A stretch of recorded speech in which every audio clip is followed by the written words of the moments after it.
एक बार की बात है। एक गांव में एक दंपत्ति राम और सीता रहते थे। राम कृषि कार्य करता था। उनकी शादी के 1 साल बाद सीता को प्रसव के दौरान पीड़ा हो रही थी। राम बाहर बहुत तनाव में था।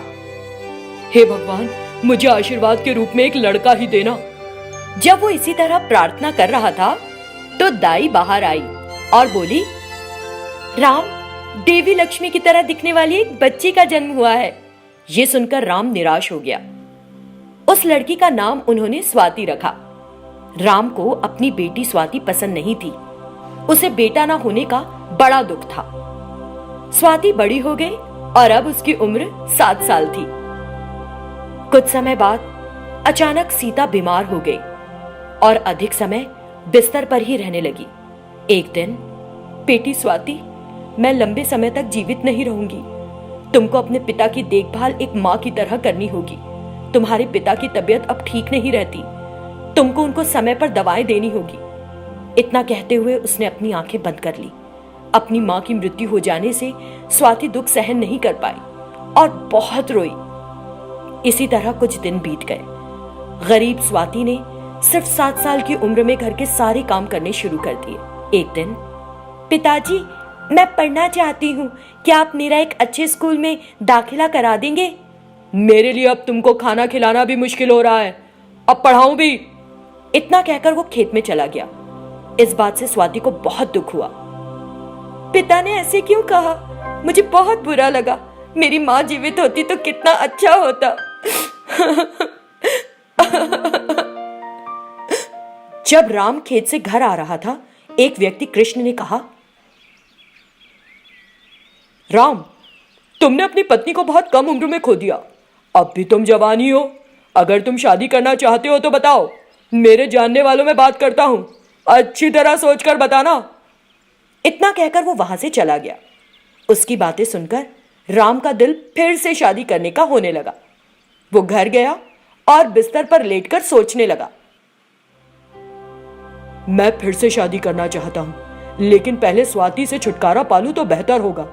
अगर मैं उसे एक दंपत्ति को बेच देता हूं जिनके बच्चे नहीं, तो मुझे कुछ पैसे भी मिलेंगे। ऐसा सोचकर राम ने अपनी बेटी को बेचने का फैसला किया। अगले दिन सुबह वो स्वाति के पास गया। बेटी स्वाति, मैं तुम्हें स्कूल में दाखिला दिलाऊंगा। जाओ और जल्दी से तैयार हो जाओ। उसकी बातें सुनकर स्वाति बड़ी खुश हुई और वो ये सोचकर तुरंत तैयार हो गई कि वो उसे स्कूल ले जा रहा है। फिर राम स्वाति को तिरुमला होटल ले गया।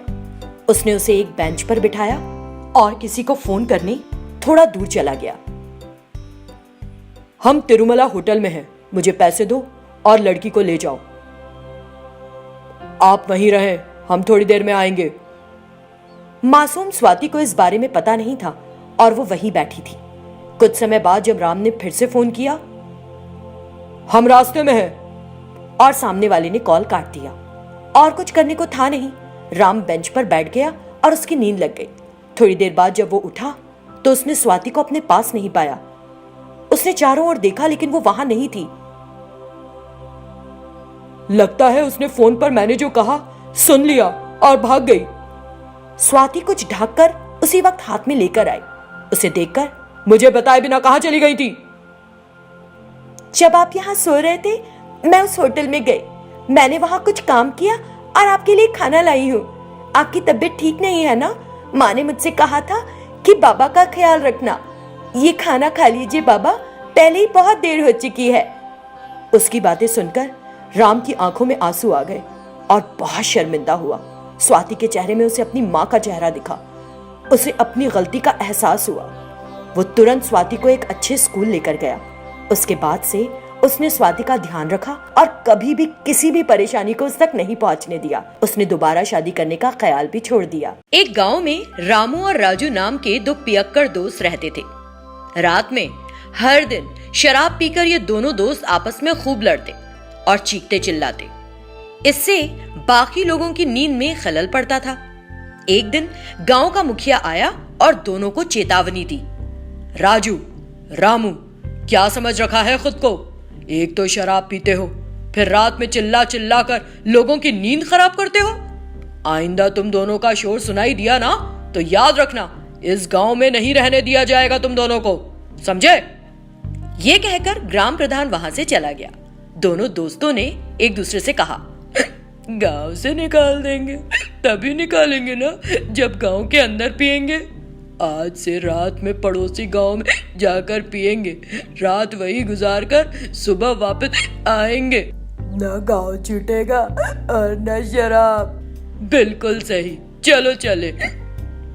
फिर दोनों दोस्त पड़ोस के गांव चले गए। वो शराबी क्या शराबी, जिसके दिल में गम न हो। अचानक उन्हें रास्ते में एक औरत खड़ी दिखाई दी। उस औरत ने उनसे पूछा, सुनो, तुम दोनों कहाँ जा रहे हो? हम पड़ोसी गांव जा रहे, कहीं रात काटने के लिए जगह देख रहे थे। तलाश करने की कोई जरूरत नहीं, मेरे घर पर आराम कर सकते हो, कल सुबह चले जाना। तो रामू झट से बोला, हाँ तो चलो। नशे में दोनों राजी हो गए और उस औरत के घर चले गए। पूरा घर अंधेरे में था। फिर उस घर में अजीब सी आवाजें सुनाई देने लगी। दोनों डर गए। तभी वो औरत जोर से हंसी और एक भयानक दानव चूहिया में बदल गई, जिसे देखकर राक्षस, चूहा, इतनी बड़ी चूहिया।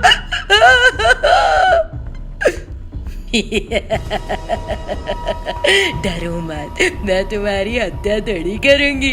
मैं बस अपने नुकीले दांतों से एक बार काटूंगी। दांतों में खुजाल हो रही है। मारोगी तो नहीं ना? सिर्फ काटना है तो सही, काट लो, हम दर्द सहन कर लेंगे। तुरंत उस राक्षस चूहिया ने उन्हें अपने दांतों से काट लिया और फिर उन्हें वहां से भगा दिया। दोनों ने अपनी मृत्यु को आमंत्रित किया है। मैंने उन्हें काटा है, कुछ ही देर में ये भी दानव चूहे बन जाएंगे और ये जिसे भी काटेंगे वो भी दानव। पूरा गांव तबाह हो जाएगा। और यही हुआ। राजू एक दानव चूहे में बदल गया और घर की सभी चीजों को कुतरने लगा, जिसे देखकर राजू की पत्नी, हे भगवान, शराब कम थी कि अब ये चूहा भी बन गए। वो कारण जानने राजू के पास गई। गुस्से में आकर राजू ने उसे अपने दांतों से काट लिया। उसकी पत्नी जोर जोर से चीखने लगी और घर से बाहर भाग गई। तुरंत वो ग्राम प्रधान के पास गई और सारी बात बताई, जिसे सुनकर ग्राम प्रधान चिंतित हो गया। उसी समय रामू भी अपने घर में एक दानव चूहे में बदल चुका था और घर का सारा खाना फर्श पर फेंककर चीजों को नष्ट कर रहा था। ये देखकर उसकी पत्नी बेहद डर गई और एक कमरे में छिप गई।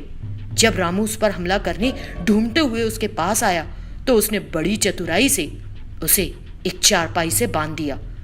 फिर तुरंत वो ग्राम प्रधान के पास गई और उसे अपने पति के बारे में बताया।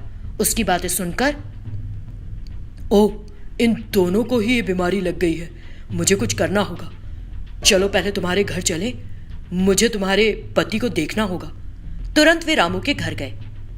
रामू को उस हालत में देखकर ग्राम प्रधान भौचक्का रह गया और उसे गौर से देखा। इस बीच राजू की पत्नी ने कहा, मैं भी अपने पति को इसी तरह से खाट से बांध के आती हूँ। जब राजू की पत्नी अपने घर जा ही रही थी तो अचानक वो भी एक दानव चूहे में बदल गई, जिसे देखकर ग्राम प्रधान और रामू की पत्नी बहुत डर गए। लेकिन दानव चूहा बन गई पत्नी ने उन्हें कुछ नहीं किया, अपने घर चली गई। राजू ने अपने दांतों से उसे काट लिया था, जो एक राक्षस चूहा बन गया है। यही कारण है कि वो भी एक दानव चूहा बन गई। तुम्हारे पति ने भी तुम्हें काटा था क्या? नहीं नहीं, मैंने तो पहले ही खाट से बांध दिया था ना, आपको बताया तो। ठीक है, तुम चिंता मत करो, मैं देखता हूँ। ग्राम प्रधान डॉक्टर के पास गया और उनसे सब कुछ कहा। ओह ठीक है, चलिए मैं आपके साथ चलता हूँ। रामू को देखकर डॉक्टर हैरान रह गया। वो रामू के पास गया जो एक खाट से बंधा हुआ था और उसके शरीर से कुछ खून निकाला। रामू जो दानव चूहा था, ए डॉक्टर, क्या कर रहा है रे तू? छोड़ मुझे, नहीं तो काट डालूंगा। वो जोर जोर से चीखने लगा। डॉक्टर ने उसका ब्लड टेस्ट किया तो कहा, उस पर एक नई बीमारी का हमला है, मेरे पास इसे ठीक करने के लिए एक एंटीडोट है। इतना कहते हुए डॉक्टर अपने घर से एंटीडोट लाए और रामू को दिया। रामू तुरंत ठीक हो गया। फिर ग्राम प्रधान और डॉक्टर राजू के घर गए। उन्हें देखकर राजू और उसकी पत्नी इतना डर गए कि पलंग के पीछे छिप गए। तुरंत डॉक्टर ने उन पर क्लोरोफॉर्म छिड़का। इससे दोनों बेहोश हो गए।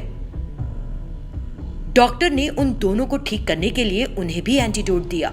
फिर राजू और उसकी पत्नी भी ठीक हो गए, जिसे देखकर ग्राम प्रधान ने डॉक्टर से कहा, बहुत बहुत धन्यवाद डॉक्टर साहब। न केवल इन 2 परिवारों बल्कि आपने पूरे गांव को बचा लिया। ये बीमारी संक्रामक थी, एक से दूसरे तक पहुंचकर पूरे गांव में फैल सकती थी। दानव चूहा बनने के बाद ये बहुत आक्रामक हो गए थे। हमें इस खतरनाक बीमारी से बचाने के लिए आपका बहुत बहुत धन्यवाद। तो डॉक्टर बोला, ऐसा कुछ नहीं है मुखिया जी, मैंने अपना कर्तव्य ही निभाया है। इतना कहकर डॉक्टर वहां से चला गया। उस डॉक्टर ने उन 2 परिवारों और पूरे गांव को दानव चूहों से बचा लिया।